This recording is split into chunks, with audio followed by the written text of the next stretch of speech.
Here's something I see a lot of my clients struggle with, and it has nothing to do with writing, and yet it has everything to do with writing. During my walk this morning with my dog, I realized we live in this small, cozy village where everybody still says hi to strangers. So I love doing that too. I grew up, I was raised by being just very kind to strangers, and so I always say hello. And I was doing that this morning as well, doing my business with my dog, walking, just saying hello to people passing by. And then at one point, this couple passed us. So I said hello.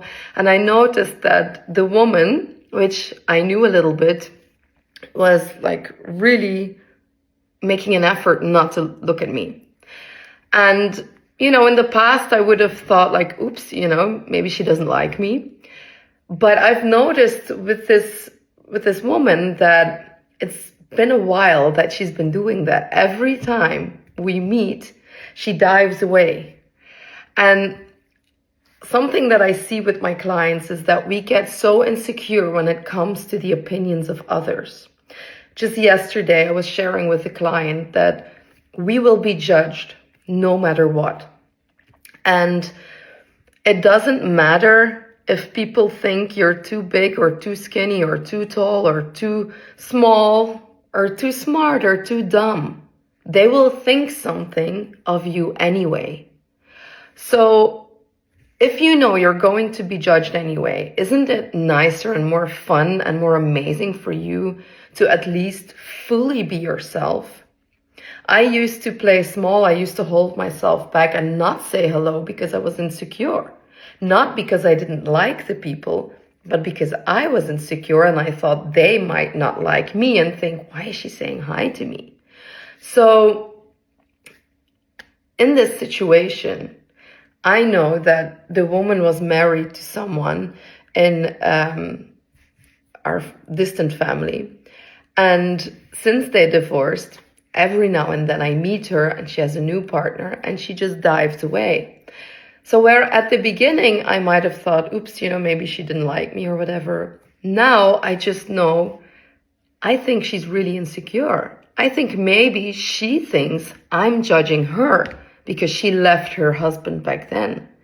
And to be honest, I'm not that person. I don't judge. So I didn't have an opinion about her or her leaving her husband because I didn't know the situation. I didn't know their marriage or their relationship. So who am I to judge of someone's shoes that I haven't filled, that I haven't walked in? So this doesn't always work for me, but I really try to be mindful about not judging other people on decisions that they made or on why they do or don't do something, because I don't know what's going on behind the scenes. And I think it's really important that you start applying this for yourself too, when you look at other people, but also when you have other people look at you. When you are with friends or family or strangers, to allow yourself to fully be yourself, to keep that spotlight, to stay in your power. When I met the person who bullied me at my previous work and got me stuck in a burnout, when I met her after that, I used to dive away, just like this woman did when she saw me. And I didn't really know her well, so we barely spoke, but we know each other. So I know that I did that because I felt so insecure and so scared of her opinion on me because she treated me so badly in my situation. And now when I see that woman, I make sure that I stand my ground, stay calm in my power, and not allow myself to get blown away. Because I am me, you are you, and that's enough. We don't need to prove ourselves to anyone. We don't need to be anything or do anything specific to be good enough or approved. You already are.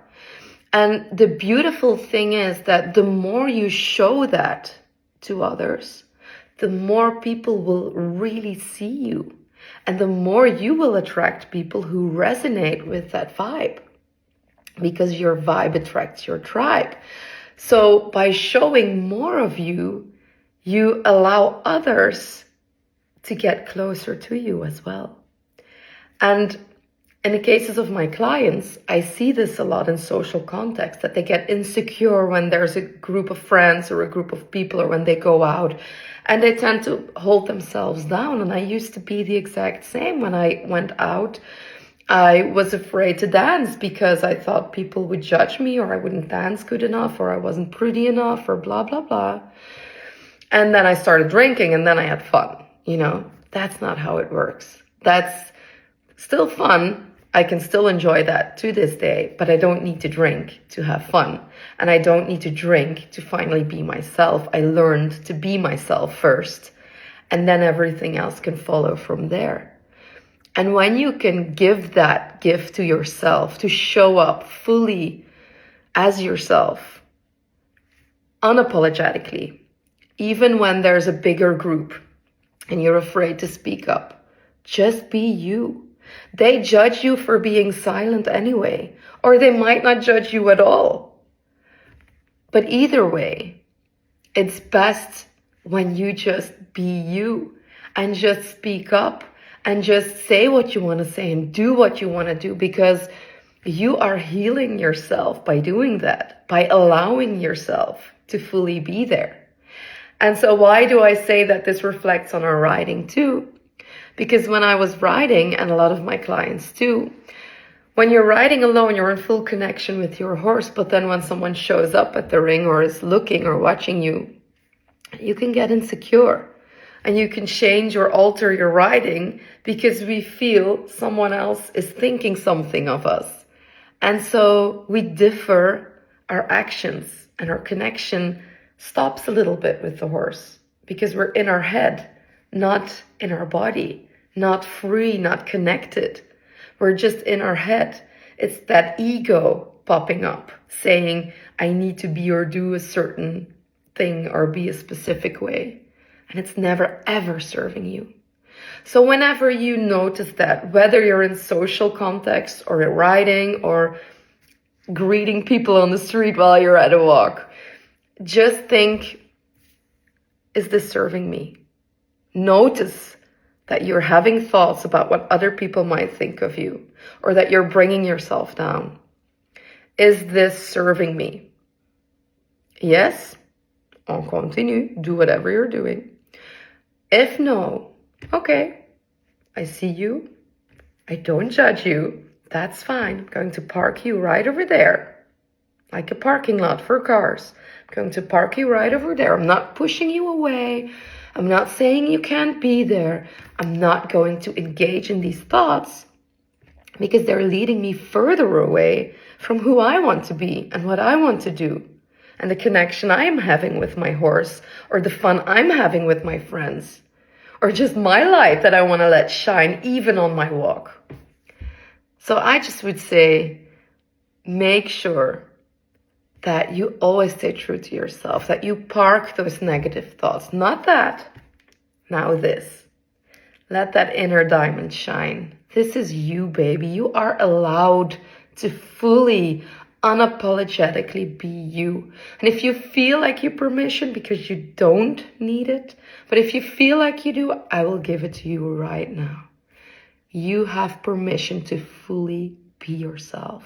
You are amazing and beautiful and pure as you are. And the more that you can show that pureness of yourself, just watch how the world will unfold. And finally, the beauty will be attracted to you because you are the beauty. Just see it in yourself and let it shine. And never, ever say sorry for that.